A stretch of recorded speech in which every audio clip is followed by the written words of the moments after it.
Good morning students. आज हम history का ही chapter 4 the making of global world के जो हैं उसी की टॉपिक्स को आगे कंटिन्यू करेंगे। रिंडरपेस्ट और कैटल प्लेग के बारे में हम कल पढ़ रहे थे।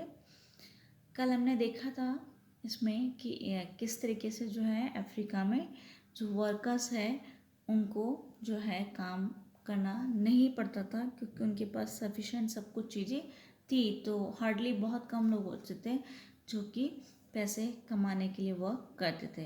तो उनका रिटेन करने के लिए कैसे प्रोसेस हुआ उसके बारे में हम इसमें आज कंटिन्यू करेंगे। Employers use many methods to recruit and retain labour. जो एम्प्लॉयर्स जो काम करवाने वाले होते हैं, जो मालिक होता है, वो बहुत सारे मेथड्स अपनाते हैं ताकि वो लोग वहाँ पे जो है लेबर छोड़ कर के नहीं जाए, उनको रिक्रूट करने के लिए भी। हैवी टैक्सेस व impose which could be paid only by working for wages on plantations and mines। जो भी हैवी टैक्सेस थे वो लगाए गए और वो पेड किया जा सकता है तभी जब वो इनकी जो वर्किंग जो है उनका पैसे के लिए वो वहाँ पे प्लांटेशंस वगैरह में या माइंस वगैरह में जो है काम करते हैं उनके लिए। Inheritance laws were change. यहाँ पे जो पहले से चले आ रहे थे जो लॉज, उनको जो चेंजेस किया गया है उसमें।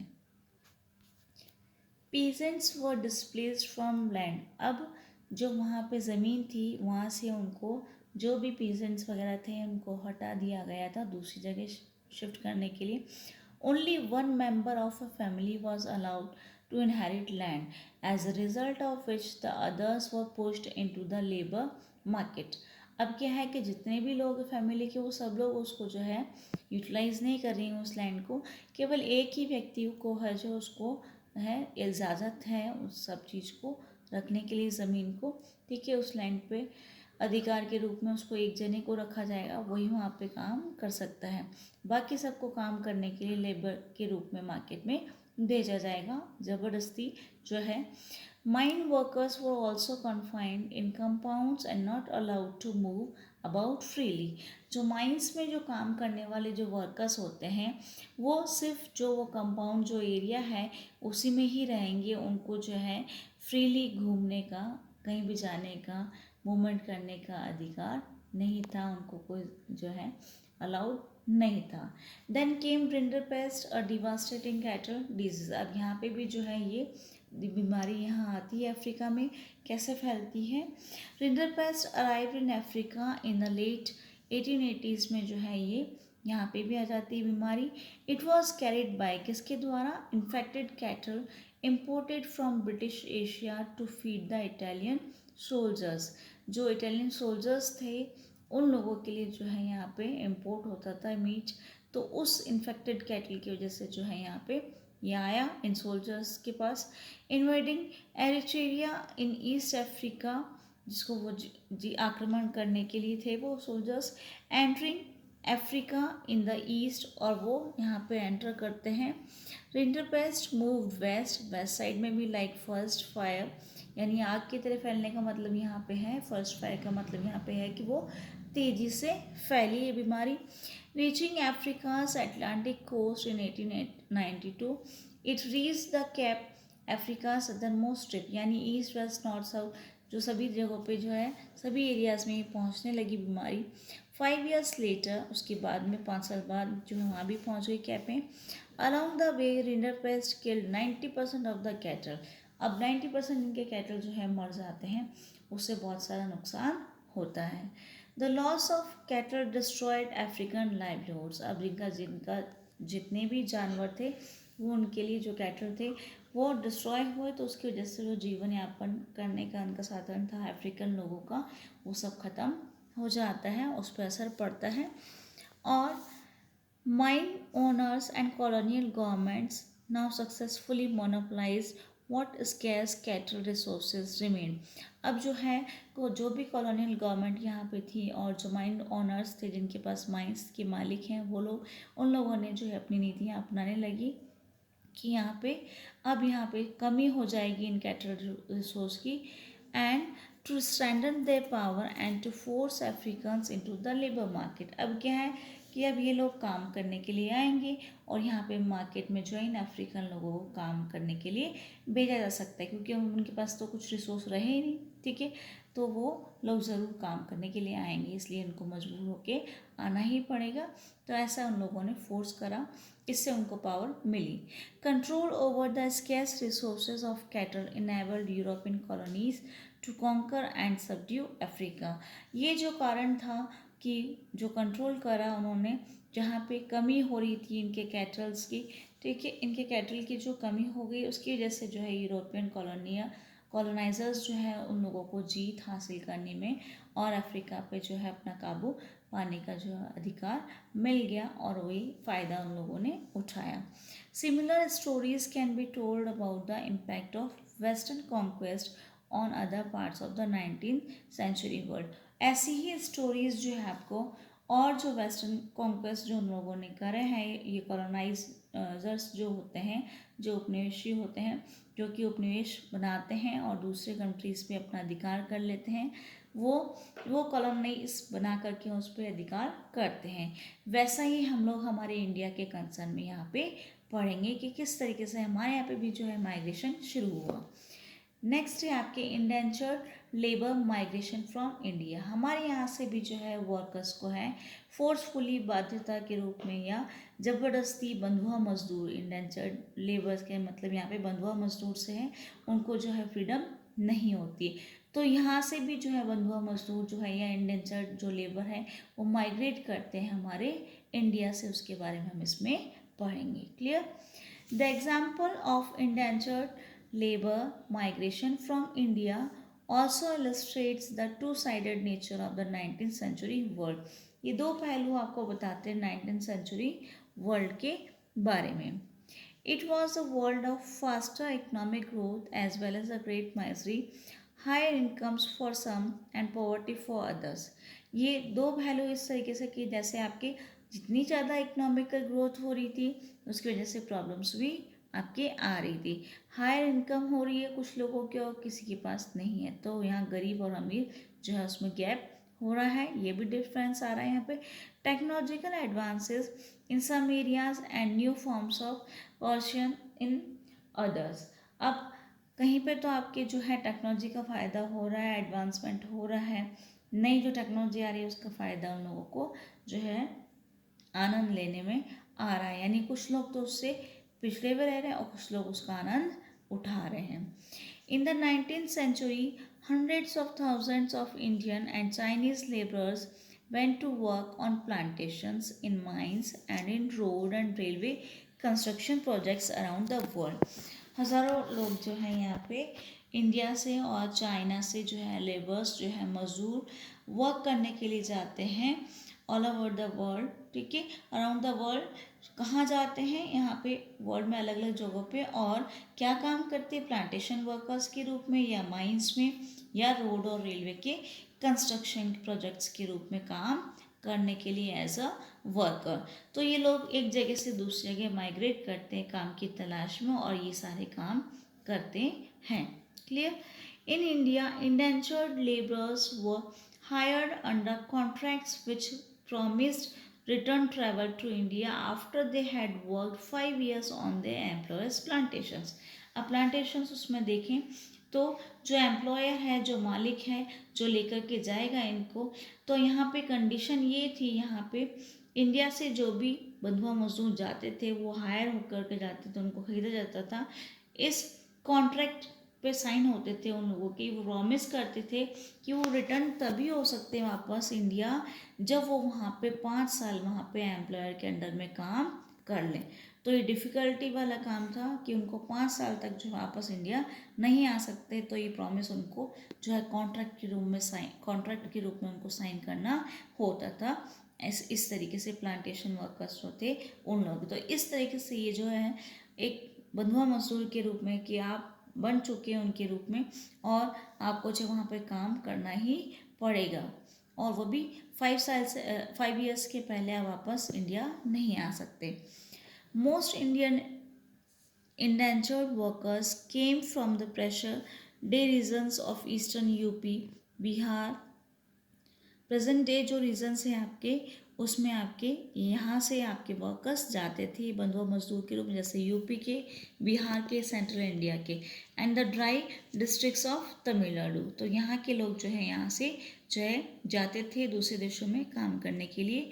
इन the mid 19th century these regions experienced many changes. इसके बाद जो है मिड जो 19th सेंचुरी थी उसमें इन रीजन्स में जो है कुछ चेंजेस आते हैं। उसके कॉटेज इंडस्ट्रीज डिक्लाइन, जो छोटी सी कॉटेज इंडस्ट्रीज होती हैं उनको ख़त्म हो जाती है। लैंड रेंट्स रोज, और जो ज़मीन के जो रेंट्स होते हैं और बढ़ जाते हैं। Lands were cleared for mines and plantations. तो प्लांटेशंस जो है कमर्शियल क्रॉप्स के रूप में है, तो यहाँ पे वो उगाने के लिए प्लांटेशन क्रॉप्स के लिए यहाँ पे जो है ज़मीन क्लियर की जाती है, और माइंस सेटअप करने के लिए जो है तो लैंड्स को क्लियर किया जाता है। All this affected the lives of the poor. और जब भी किसी जगह पे इस तरीके से क्लियरेंस होता है माइंस और प्लांटेशंस के लिए, तो वहाँ पे जो भी लोग होते हैं उन लोगों को जो है, जो गरीब लोग होते हैं उनको जो कठिनाई होती है, उनकी लाइफ जो है वो उनको कठिनाइयों से झेलना पड़ता है उन कठिनाइयों को, और उनकी लाइफ जो है पॉसिबल नहीं हो पाती, उनको परेशानियाँ आती हैं। दे फेल्ड टू पे देयर रेंट्स। अब उनको परेशानी किस तरीके की, जैसे कि उनका जो रेंट होता है वो पे नहीं कर पाते हैं। Became deeply indebted and were forced to migrate in search of work. जब उन लोगों के पास जो भी ज़मीन है वो नहीं रही, और जो ज़मीन का है वो पे नहीं कर पा रहे रेंट, और उसके अलावा जब वो नहीं कर पाते तो वो कर्ज़ लेते हैं, और कर्ज़ लेते लेते वो कर्ज़दार बनते जाते हैं, वो चुका नहीं पाते हैं तो वो कर्ज़ के तले दबते जाते हैं, तो इंडेप्टेड हो जाते हैं और कर्ज़ में डूबते रहते हैं। और उनको जो है इस कर्ज़ को चुकाने के लिए उनको फोर्स होना पड़ता है किसकी तरफ, और उनको फोर्स किया जाता है कि वो माइग्रेट करे, पलायन करे, या दूसरी जगह जाएं अपने काम की तलाश में। तो यहाँ से जो है हमारे इंडिया से भी ये लोग इस तरीके से जो गरीब लोग हैं इंडेंचर्ड लेबर के रूप में जो है माइग्रेट करते हैं हमारे इंडिया से दूसरे देशों में काम की तलाश में। मेन जो एरियाज़ है कि कहाँ कहाँ पे जाते थे उसके बारे में हम पढ़ेंगे कि ये वर्कर्स कौन कौन सी जगहों पे जाते थे ये काम करने के लिए। The main destinations of the Indian indentured migrants were the Caribbean islands, mainly Trinidad, Guyana and Suriname. ये जगह थी जहाँ पे लोग जाते थे वहाँ पे काम करने के लिए। Mauritius and Fiji. Closer home Tamil migrants went to Ceylon and Malaya. उनके पास है तो वो देखिए तो उसमें तमिल जो माइग्रेंट्स थे वो यहाँ पे जाते थे। Indentured workers were also recruited for tea plantation in Assam. और असम में जो ही मतलब हमारे इंडिया में भी जो है लोग जाते थे एक जगह से दूसरी जगह स्टेट्स में, वो भी इंडेंचर्ड वर्कर्स के रूप में प्लांटेशन क्रॉप्स जो उगाई जाती है जैसे टी वगैरह कॉफ़ी वगैरह, तो असम में ये टी प्लांटेशंस के रूप में भी जो है जाते थे। Recruitment was done by agents engage by employers and paid a small commission. ये जो रिक्रूटमेंट होता था इन वर्कर्स को जो लगाता था वो एम्प्लॉयर्स का एक एजेंट के रूप में जो है काम करता था। तो वो एजेंट जो है लोगों को रिक्रूट करता है और उनको उसमें से कमीशन मिलता है इस एजेंट को, ठीक है। Many migrants agreed to take up work hoping to escape poverty or oppression in their home villages. बहुत सारे जो माइग्रेट करते हैं लोग उनको जो है वो एग्री कर जाते हैं इस आशा के रूप में कि उनको जो है इस गरीबी से, इस दबाव से, इस अत्याचार से, इन सब चीज़ों से जो है मुक्ति मिल जाएगी और उनको जो है वो फ्री हो जाएंगे इन सब चीज़ों से, जो कि उनके जो गृह जो उनके गांव हैं, उनके जहाँ पे घर है उनके पास जहाँ पे कुछ भी नहीं है उन सब चीज़ों से उनको छुटकारा मिल जाएगा अगर हमको ये काम मिल जाएगा। तो इसलिए वो जो है तैयार हो जाते हैं यहाँ पे काम करने के लिए, जाने के लिए। तो एजेंट्स जो है उनको फंसाने की कोशिश करता है, उनको जो है लाभ देता है और वो समझ नहीं पाते कि किस तरीके से उनको जो है इसमें बाध्यता की जा रही है, ठीक है। Agents also tempted the prospective migrants by providing false information about final destinations, अभी मैंने बताया था, उनको बताते हैं, प्रलोभन देते हैं। तो एजेंट्स जो है बहुत सी बार जो है उन माइग्रेंट्स को कुछ गलत जानकारियाँ भी देते हैं, जहाँ उनको जाना है उसके बारे में उनको बताते ही नहीं है एक्चुअल में जो चीज़ होती है। मोड्स ऑफ ट्रैवल, किस तरीके से वो लोग जाएंगे, the nature of the work, किस तरीके का काम करेंगे, कितने घंटे करेंगे, कुछ भी उसके बारे में वो लोग उनको नहीं बताते हैं। And living and working conditions के बारे में भी नहीं बताते कि कहाँ जाएंगे, किस तरीके से जाएंगे, कितना टाइम वर्क करेंगे, कैसी वर्किंग कंडीशंस होगी, कुछ भी उसके बारे में उनको नहीं बताते हैं। Often migrants were not even told that they were to embark on a long sea voyage. बहुत सी बार तो उनको ये भी नहीं पता होता है, जो माइग्रेंट्स होते हैं, जो यहाँ से माइग्रेट करते हैं, पलायन करते हैं वर्कर्स, उनको ये भी नहीं बताया जाता कि उनको कितना लंबा समुद्र के द्वारा जो है उनको यात्रा, समुद्री यात्रा, लंबी यात्रा करके कहाँ जाना है उनको पता भी नहीं होता है। Sometimes agents even forcefully abducted less willing migrants, बहुत सी बार तो जो है जिनकी इच्छा भी नहीं होती उन लोगों को भी ले जाते हैं। 19th century indentured has been described as a new system. 19th century का जो ये इंडेंचर्ड है वो आपके लिए एक नए सिस्टम के रूप में आया, जिससे हम कहते हैं जैसे आपके स्लेवरी का, जो कि दास प्रथा हो गया, दास बना करके। On arrival at the plantations labourers found conditions to be different from what they had imagined. Living and working conditions were harsh and there were few legal rights. बहुत सी बार जो हमने देखा था ऊपर, उसमें जो चेंजेस थे कि बस वो था कि उसी तरीके से काम हो रहा है। स्लेवरी इसको नाम दे दिया जैसे दास प्रथा के रूप में।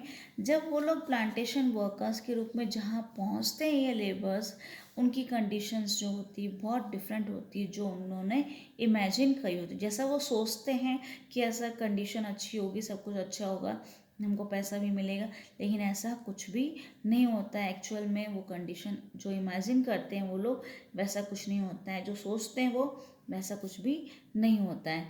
जो वर्किंग कंडीशंस होती है बिल्कुल बेकार होती हैं, और बहुत कम उनके लीगल राइट्स होते हैं जो उनको दिए जाते हैं, बाकी उनकी लाइफ स्पॉइल हो जाती है। But workers discovered their own ways of surviving. Workers जब वहाँ पे पहुँच जाते हैं तो अपना अपना आइडियाज़, अपने अपने जो वेज होते, तरीके होते हैं वहाँ पे सर्वाइव करने का, वो ढूंढ लेते हैं अपने आप। Many of them escaped into the wilds, though if caught they face severe punishment. बहुत से लोग जो है इस जगह से भागने की कोशिश करते हैं, अगर पकड़े जाते हैं तो उनको बहुत कठिन पनिशमेंट मिलता है। Others develop new forms of individual and collective self expression blending different cultural forms. बहुत से लोग तो इसको एंजॉय करते हैं, वो लोग दूसरे देशों के जो भी और लोग आते हैं उनके कल्चरल फॉर्म्स को वो लोग जो समझते हैं, ओल्ड और न्यू चीज़ें वो सीखते हैं, पुरानी नहीं। In Trinidad the annual Muharram processions was transform into a rituals carnival called Hosay. Imam Hussain का जो आपके ये चलता है, ये होता है मुहर्रम, उन्होंने एक नया जो है इसको एक जो है जिस तरीके से आनंद का उत्सव उन्होंने मनाया होसे के रूप में, in which workers of all races and religions join, जिसमें सब लोगों ने ज्वाइन करा, सभी धर्मों के लोगों ने, जो ये वर्कर्स थे उन लोगों ने इस तरीके से एंजॉय करना शुरू करा। Similarly the protest religion of Rastafarianism made famous by the Jamaican reggae star Bob जो मार्ले था, उन्होंने ये स्टार्ट करा प्रोटेस्ट इसके रिलीजन के लिए। Is also set to reflect social and cultural links with Indian migrants to the Caribbean. अब ये लिंक्स था इंडियन और कैरेबियन माइग्रेंट्स जो थे उन लोगों के लिए। फिर चटनी म्यूज़िक जो है पॉपुलर हुआ यहाँ पर ट्रिनिडेड और गुआना में। Is another creative contemporary expression of the post indenture experience, जो है जो बाद में उन्होंने एक्सपीरियंस जो शेयर करे अपने, उसके बारे में यहाँ पे बताया है कि कैसे उन्होंने म्यूज़िक बनाया। जी चटनी म्यूज़िक पे आपके क्वेश्चंस आते हैं। नेक्स्ट है these forms of cultural fusion are part of the making of the global world. यही आपका मिक्सअप है, एक दूसरे का कल्चर आप लोग सीख रहे हैं और नया क्रिएट कर रहे हैं, एक जैसे कि आपकी चटनी म्यूज़िक के रूप में, यानी एक दूसरे देशों के आपने जो है कस्टम्स और उनके बारे में सीखा, उनके जो भी एक्सपीरियंस शेयर होते हैं उसके और फिर कल्चरल जो चेंजेस एक दूसरे में कर करके उन्होंने ऐसे सीखा और एक ग्लोबल वर्ल्ड की उन्होंने जो रचना करी है। जैसे where things from different places get mix, जहाँ पे चीज़ें आपकी एक्सचेंज होती है, मिक्सअप होती है, lose their original characteristics and become something entirely new. और जो उनका ओरिजिनल जो भी उसकी विशेषताएं होती है, कैरेक्टरिस्टिक्स होती है, वो जो हैं चेंज हो जाती है और एक नया फॉर्म लेकर के आती हैं। कल इसको आगे कंटिन्यू करेंगे हम।